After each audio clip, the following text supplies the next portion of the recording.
Welcome everyone and good evening. My name is Matt and I'm joined by my spouse and partner Jamie. We're excited to tell you about Cryptid Ink Studio tonight. Tattoos and tattoo shops have long been stigmatized by the public, often associated with crime and danger. This outdated perception has typically excluded many groups who would like body art, but seek a safe and welcoming environment to get it. Cultural attitudes are also changing, and tattoos are becoming increasingly accepted in the modern workplace. Together, these factors have aligned to create a market opportunity. Expectations are changing, and the market has been slow to respond. That's where we come in. A bit of housekeeping first. By show of hands, who knows what a cryptid is? Perfect. A cryptid is a creature whose reported existence is unproven. We're talking Bigfoot. We're talking the Loch Ness Monster. Most importantly, we're talking Mothman. Representations of these creatures are lighthearted ways to connect with our core demographic, people who struggle every day with being seen and taken seriously. What we mean by cryptid is the idea the identities become real when they are sincerely felt, no proof necessary. After working in the industry for about 5 years, a common theme I came across was that shops were not as accepting as they always had seemed. As members of the queer communities ourselves, we wanted to change that and create a place where inclusion happens all year long. I bring 6 years of tattooing experience to the studio, and I manage daily operations while also being an artist. I've worked in Brazil, Indianapolis, and even Terre Haute in the exact location we bought for 2 years before the owner moved out of town. I have done over 2,100 tattoos so far in my 6-year career and mostly focus on illustrative styles. I believe that tattoos are more than just art. They are a way of showing your authentic self to the people around you.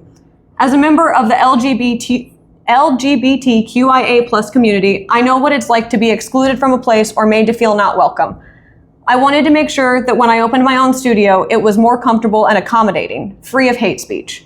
When I'm not tattooing, I enjoy watching movies, playing video games, and working with a local high school marching band. I bring 8 years of corporate operations experience and I help with finance, strategy, and building business-to-business relationships. I also have 5 years of experience as a carpenter, so that has certainly helped us build out our vision for the space on the cheap. While opening our own shop took Jamie's career to the next level and fulfilled a lifelong goal, I realized that I needed to follow suit. This fall, I headed back to ISU to seek my MBA, which would take my career to the next level while also helping the business. Outside of the shop and work, you can usually find me wrenching on various project vehicles or playing video games when I have the chance. The real start to our journey was nearly a year before this timeline begins, but to stay on track, we'll just start with when we got the keys to the building in January.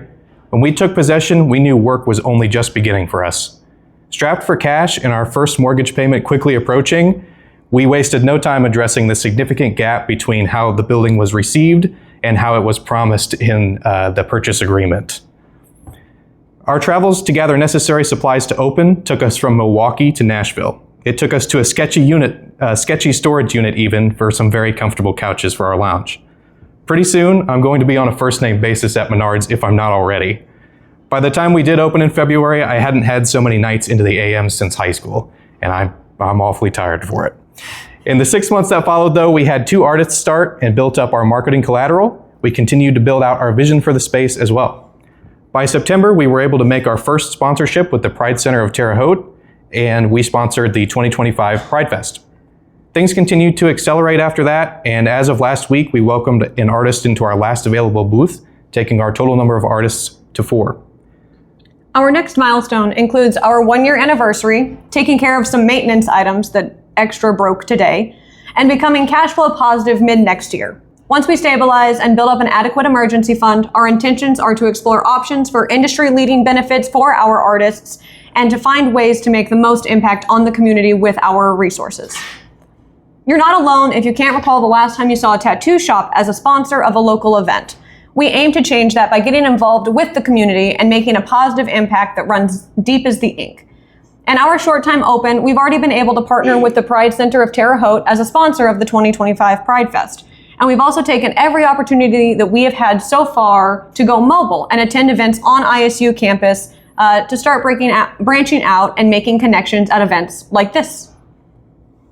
While there are many options for tattoo services in the area, we pride ourselves in running everything above board and raising the bar for service and compliance. At our shop, a random health inspection or a random visit from the fire marshal are always welcomed. And we keep all of our paperwork in order.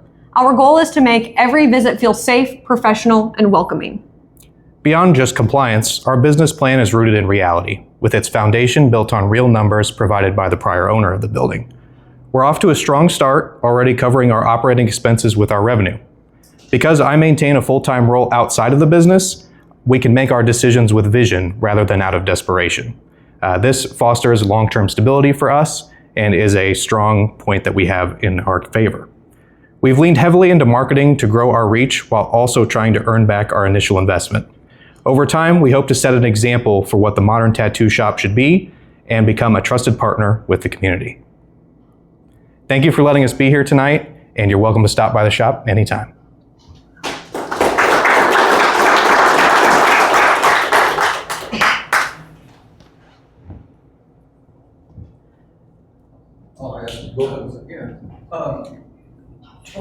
You told us pretty good where you've been and where you're at now. Where are you going? Me or you? What's next? Well, we want to continue to sponsor local events in town. Like, we want to become basically on first name basis with the Pride Center of Terre Haute, because that really is the demographic we're reaching forward.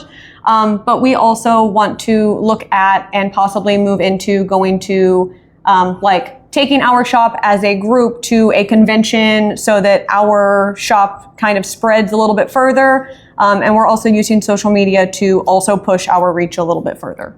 And to further on that too, long term, how do I say this kindly? The bar is really low for standards at tattoo shops, not just in this area, but just in general.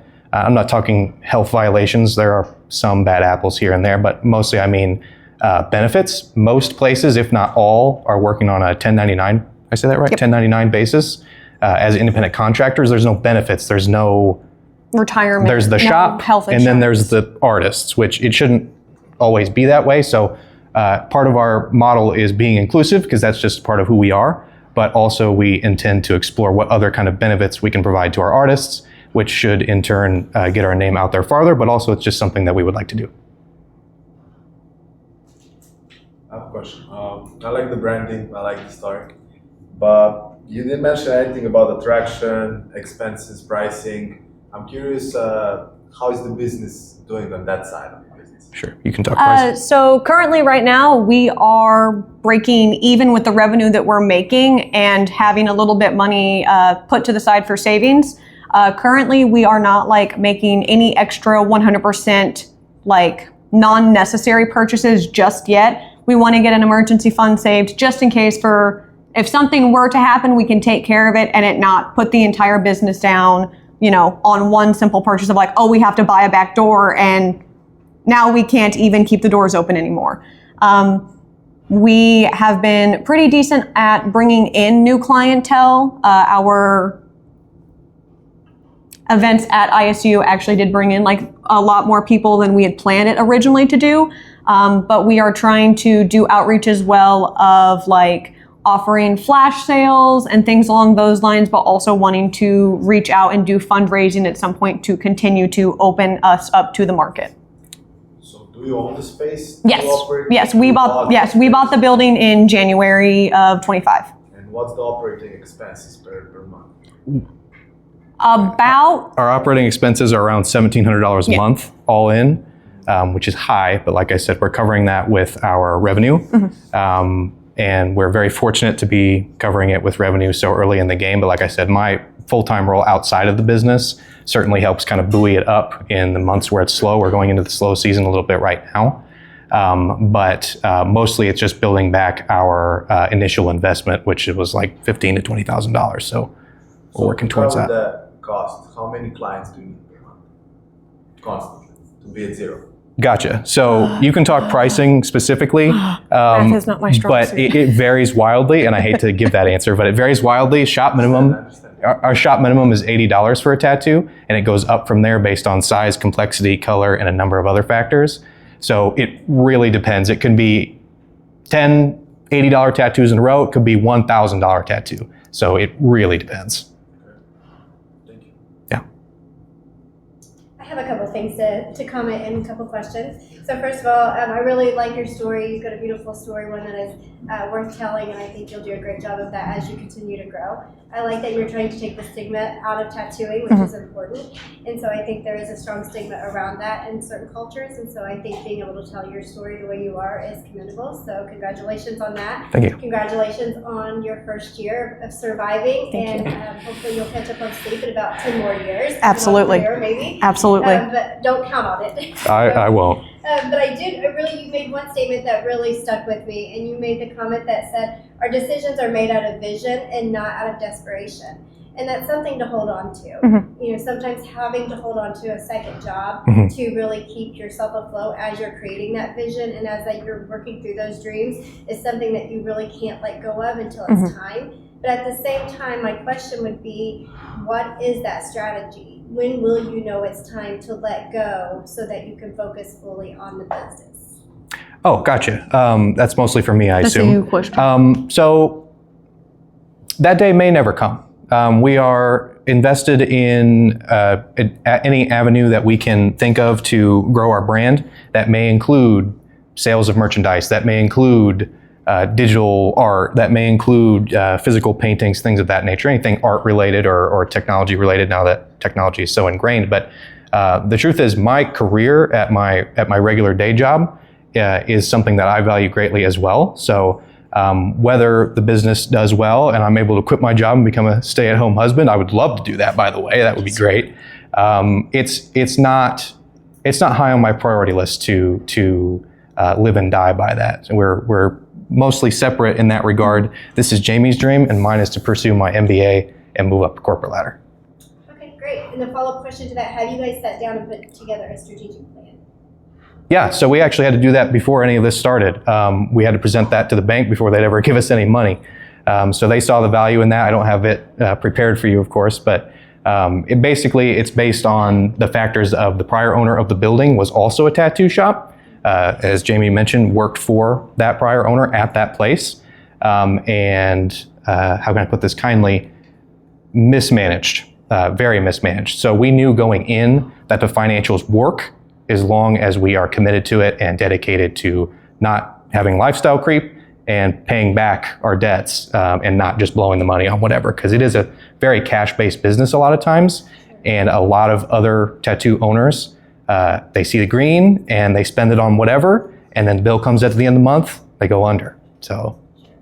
And then a follow-up to the question about him possibly leaving the job. It's not 100% at a necessity right now.